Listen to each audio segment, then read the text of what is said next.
예, 안녕하세요. 김농사TV의 농사 김승현입니다. 오늘도 좀 간단한 팁, 전략적 팁 좀 살펴보고자 합니다. 이게 뭐 작은 좀 회사보다는 좀 중견급 이상 회사, 좀 대기업에서 좀 많이 벌어지는 일인데요. 징계 과정에서, 우리 흔히 이제 징계 혐의가 있다 그러면 뭐 대기 발령을 하고, 뭐 되게 긴급한 조치를 좀 취해야 하는 경향이 많아요. 예를 들어 뭐, 어, 갑자기 뭐 평소 사용하는 랩탑 PC, 노트북 PC를 압수한다든지, 평소 사용하는 뭐 아이디를 뭐 차단시키든지, 수리를 차단시킨다든지, 뭐 휴대폰을 갑자기 압수한다든지, 이런 일들이 많은데, 이거 외에도 회사가 추가적으로 내리는 대기 발령 플러스 인사 명령들이 좀 있어요. 인사 명령. 그러니까 대기 발령만 시키는 게 아니죠. 그러니까 징계를 하기 위해서는 일단 뭐 일정한 조사 기간을 갖겠다라고 얘기를 하면서 대기 발령을 시키는 경우가 굉장히 많은데 이거하고 플러스를 해서 어떤 인사 명령을 내립니다. 예. 이게 뭐하니 회사의 다른 직원들과 연락하거나 또는 회사의 뭐 메일을 열람하거나 아니면 뭐랄까요 직장 동료들한테 연락 받거나 뭐 이거 다 금지한다. 뭐 이런 인사명령을 내리는 경우도 왕왕 존재합니다. 특히 이런 종류 사건이 일반 징계에서도 굉장히 많고요. 일반 징계가 뭐냐면 뭐 비행이 있잖아요. 뭐, 예를 들어 뭐 횡령을 했다든가 아니면 업무 명령을 거부했다든가 뭐 이런 걸 포함해서 뭐 직장 내 괴롭힘이라든가 특히 젠더 이슈가 들어간 성희롱 문제에서는 2차 가해 등을 또 말씀을 하면서 일체의 그러니까 내가 어떤 스스로 자력 방어권을 위한 활동, 그러니까 방어적 활동을 금지시키는 명령을 아예 내려놓는 경우가 많아요. 요즘에 뉴스 맨날 보면은 막 압수수색 들어온다, 구속한다, 막 이런 건데 이게 징계에서는 유사한 게 이겁니다, 사실은. 그러니까 소명할 기회를 경찰부터 차단시켜버리는. 근데 이제 어때요? 구속은 보통 뭐 도주의 염려가 있거나 증거인멸에는 범죄가 소명되어지고 예, 그런 일정한 요건이 필요하잖아요. 그런 경우에는 예, 그 인신을 구속함으로써 증거인멸을 뭐 방지하고 뭐 이런 효과를 기대하면서 이제 하는 거란 말이에요. 예. 근데 회사가 그걸 따라하기도 합니다. 예. 이게 바로 이 효과예요. 그러면 사실은 이제 노동자 입장에서 어떻게 되냐면 손발이 이제 꽁꽁 묶이. 그냥 말만 해야 돼요. 말. 어떻게 되냐면 너 이거 뭐뭐 했지라고 혐의를 알게 되면은 할 게 없어요. 나는 안 했습니다. 왜냐 그러면 내가 혐의가 없음을 내가 스스로 증명하고 싶은데 회사의 PC도 못 열어보지, 뭐 나 유리한 얘기를 해줄 뭐 사람한테 연락도 못 하지, 뭐 다 금지돼 있으니까. 그러니까 뭐 결국에는 안 했습니다 한마디밖에 할 게 없고 회사는 그 사이에서 뒤에 가서 불리한 진술, 불리한 증거 뭐 이거 다 모아다가 너가 했다. 그 과정도 모르고 징계를 받게 되는 이런 이제 상황이 발생을 하는 거죠. 예. 이런 문제에 대해서 이게 정당하고 따를 필요가 있느냐, 이러한 인사명령에 대해서 우리가 따를 필요가 있느냐. 예. 일단 기본 원리를 좀 말씀드릴게요. 우리는 인사명령을 기본적으로 따라야 하는 의무가 있긴 있어요. 근데 언제나 이 수식어가 붙죠. 정당한. 이 정당한 인사명령에 대해서만요. 예, 정당성을 따진다는 얘기예요. 정당하지 않은 인사명령에 대해서는 우리가 따를 필요가 없다라는 게 이제 기본 원리예요. 사실 이 문제에 대해서도 사실 판결내는 그렇게 많지가 않아요. 왜냐 그러면은 제가 이제 좀 이렇게 경험해 보면은 큰 회사들에서 하는데 실제로 이렇게 명령을 해놓으면 많은 노동자들이 이제 지레 겁먹어서 동료한테 연락도 못 해요. 예. 그러니까 뭐 아무것도 못하게 딱 꽁꽁 묶여 있어요. 근데 이게 정당한 인사 명령이냐? 저는 그렇게 보지는 않습니다. 예. 그리고 제가 오늘 좀 전략적으로 나눠서 해야겠는데 일단 근거는 뭐냐면은 예.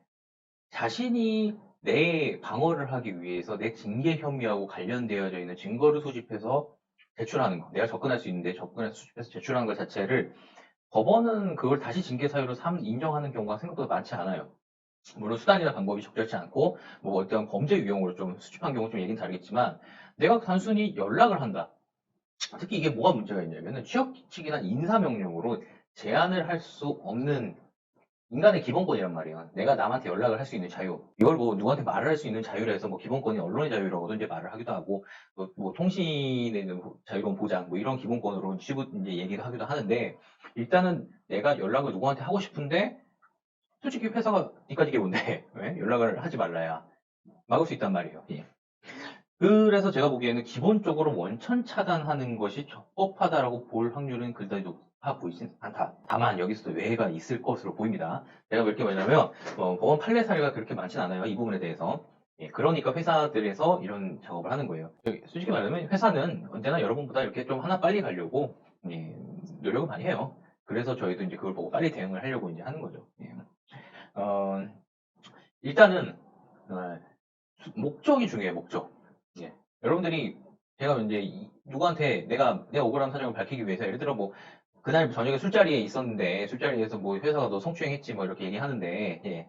같이 술자리 바로 옆에 있던 사람이 야 걔가 확인만 해주면 끝나는 상황이야. 근데 회사에 연락하지 말라 그래. 연락해야죠. 예. 그래서 이 내용을 확인을 하고 받는 것이 맞죠. 예. 왜냐 그러면 안 하면 이제 상황이 어떻게 변할지 몰라요. 예. 정말 억울한 케이스들이 지금 엉망 보긴 하는데, 예. 예컨대 그 말을 해줄 수 있는 사람이 그냥 사라지거나 대답을 안 하거나, 예. 나중 되면은 법원에 가서 위증을 하는 경우도 좀 본 적은 있어요. 실제로. 예. 그런 경우도 있습니다. 뭐 그래서 막 또 고소로 고소고발하고 막 그런 것도 있는데, 초창기 때 가장 나한테 유리한 증거 수집 위해 연락을 하고, 뭐 거기에 대해서 녹취하고 하는 적극적 활동은, 예. 목적으로서 정당합니다. 다만, 수단과 방법과 목적이 적절치 않은 경우. 예를 들어, 너가 그 자리에 있던 사람하고 봤냐, 못 봤냐를 확인하는 그 만약에 성추행 사건이라면 그 정도가 아니라, 그걸 넘어서서 뭐 예를 들어 뭐 피해 주장하는 사람의 뭐 옛날 뭐 동창한테 전화해서 평소 행실이 어떤 이런 건 아니죠. 이런 거. 네. 수단과 목적과 방법도 적정하지 않아요. 사실. 이거를 좀 고려를 잘 하셔야 된다. 예. 뭐 증거수집도 마찬가지예요. 예.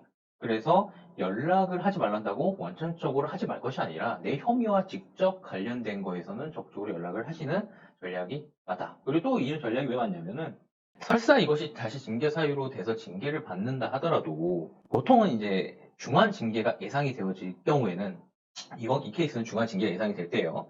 어차피 뚜껑 열어봐도 이게 무슨 뭐 예를 들어 아까 성추행 사건 잠깐 얘기해 드렸는데 해고예요, 해고. 해고가 예상되는 마당에 솔직히 물불을 가릴 게 있나요? 그때라면은 제가 보기에는 이 회사의 업무 명령은 별 의미가 없어요. 어차피 이거 못 밝혀내면 해고이기 때문에. 그럴 때는 적극적으로 뭐 앞뒤 볼 것 없습니다. 예, 바로 연락하시고 내 적극적인 조치. 뭐 동료들한테 탄원서를 받아도 좋고 뭐 다 좋습니다. 예. 하여튼 목적과 수단 방법이 적절하면 돼요. 이게 어려운 얘기죠. 수단 방법이 적절하다. 예. 이게 어려운 얘기가 왜냐면은 거기 간혹 이렇게 연락했는데 밀고자가 또 있을 수도 있습니다. 예. 얘가 연락했어요. 이거 이제 회사 일러요. 예. 적절한 사람인지도 많이 고민하셔야 돼요. 내가 이런 징계 과정이 있는데 연락을 하는 나 이때 유리한 얘기를 해줄 때 적절한 내 편인가? 무턱대고 연락하는 거 썩 좋지는 않아요. 그리고 제가 한 가지 더 설명드리는데 내가 그래서 증거 자료를 수집했어. 내가 징계에 관해서 내가 나한테 유리한 증언도 수집했어. 그거를 그냥 막바로 회사한테 막 인사위원회 내고 막 징계 내고 막 이런 분들인데 정말 실수하시는 거예요. 이런 조치를 취한 회사의 상당수는 아예 징계에 자기 우위권을 가지고 손발을 묶으려고 하는 양상이 강하기 때문에 어떻게 보면 징계에 좀 고의성도 있어요. 나쁜 고의성도 좀 있는 상황인 경우가 꽤 많단 말이에요. 예. 근데 이런 상황에서 그런 거 패를 막 까서 열어주잖아요. 그러면은 그 증인들까지 막 불이익을 애고합니다. 그럼 다 숨어요. 불이익도 있지만 이익을 애고하기도 해요. 실제로. 보너스 준다는 지금 별의별 일이 다 있습니다. 이런 거래가 일어나가지고 증인들이 갑자기 돌아서는 경우도 굉장히 많습니다. 예. 그래서 철저하게 그거는 가지고 계셔야 돼요. 가지고 있다가 쓸 수 있을 때 마지막에 카드로 쓰시는 이 전략적으로 맞다. 이렇게 설명드릴게요. 예, 오늘 좀 많이 중요한 내용이에요. 아무한테도 연락하지 마세요 한다고 꽁하니 연락하지 않고 가만히 있는 거 옳지 않다. 네, 예, 어떻게 해? 이게 적정한 수준의 연락인가에 대해서는 확인하고자 하는 목적이 정당한가? 네, 내가 혐의가 없으니까 해달라. 뭐 이 정도는 뭐 문제가 없다. 수단 방법도 예를 들어 뭐 얘기하기 싫다는데 계속 전화해서 막 이런 건 좀 부적절하고요. 예. 사람 그래서 라포 관계가 되게 중요합니다. 예. 이게 중요하다. 이렇게 설명드릴게요.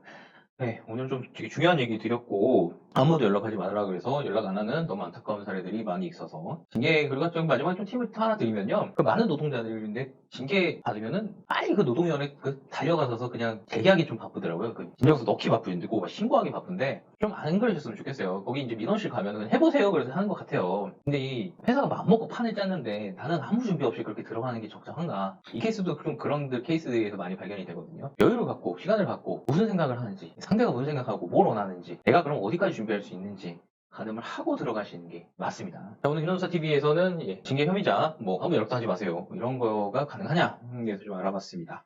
이 관련해서 궁금한 점 있으시면요, 댓글 남겨주시고, 내부 카페에서 남겨주시면 저희가 답변을 좀 드리겠습니다. 그 다음에 카카오톡에서 친구 찾기, 노무법인 시선을 검색해 주시면은 저희가 간략하게 빠르게 좀 얘기 드릴 수 있고요. 좋아요, 구독까지 좀 부탁드리고요. 오늘 여기까지 해서 좀 마치겠습니다. 감사합니다. 그리고 저희 김남사 TV에서는 좀 고정적으로 채널 하나 마련을 할까 해요. 별도의 채널을 한다는 얘기가 아니라 이것도 직장 내 괴롭힘인가요? 라는 주제를 가지고 좀 사연 설명 드리고 좀 자체적인 좀 평가를 해보려고 합니다. 요즘에 어떻게 돌아가고 있나? 과연 맞는 것인가? 아닌 것인가? 좀 이렇게 말씀을 좀 드려보려고 해요. 그러려면 여러분들이 좀 사연이 필요합니다. 물론 상담을 통해서 많은 내용에 접하기는 하고 있는데요. 좀 저희가 각각의 사연들을 좀 확인해서 최대한 좀 객관적이라는 얘기는 저의 객관이 아니라 세상 돌아가는 객관적인 판단 기준에 의해서 어떻게 되겠는가 전망을 해본다는 거죠. 사용자 측에서는 어떻게 나올 것인지, 노동부에서는 된다고 할 것인지, 법원은 어떻게 인정할 건지 말 건지, 노동위원회는 어떤지, 이런 예측하는 시나리오까지 좀 밟아보도록 하겠습니다. 저희가 듣기 좋은 말만 해드리려는 게 아니라 정말로 이것을 해도 되느냐, 어떤 양상을 가지고 있느냐, 상황 파악 좀 해보려고 합니다. 이와 관련한 방법으로는요, 저희 유튜브 댓글로도 남겨주셔도 되긴 하는데, 말머리를 좀 달아주셔야 돼요. 유튜브 댓글 때도 시간 괴롭힌 사연 신청, 또는 카카오톡에서는 노무법인 시선입니다. 친구 찾기를 해서 말머리로서 시장을 괴롭힌 사연 신청이라는 말머리 남겨주시고, 네이버 카페가 제일 좋아요. 사실 여기가 일목정연하게 좀 볼 수 있거든요. 가면은 저희가 따로 코너를 마련해놨어요. 카페에 들어가셔서 여기 안내 카페 나가죠. 거기에 목록에 아예 사연을 신청할 수 있는 그 카테고리를 나눴으니까 거기다가 좀 올려주시면은 저희가 내용을 본 후에 그 다음에 좀 이렇게 충분히 설명할 수 있는 사연인가를 보고 좀 설명드리도록 하겠습니다.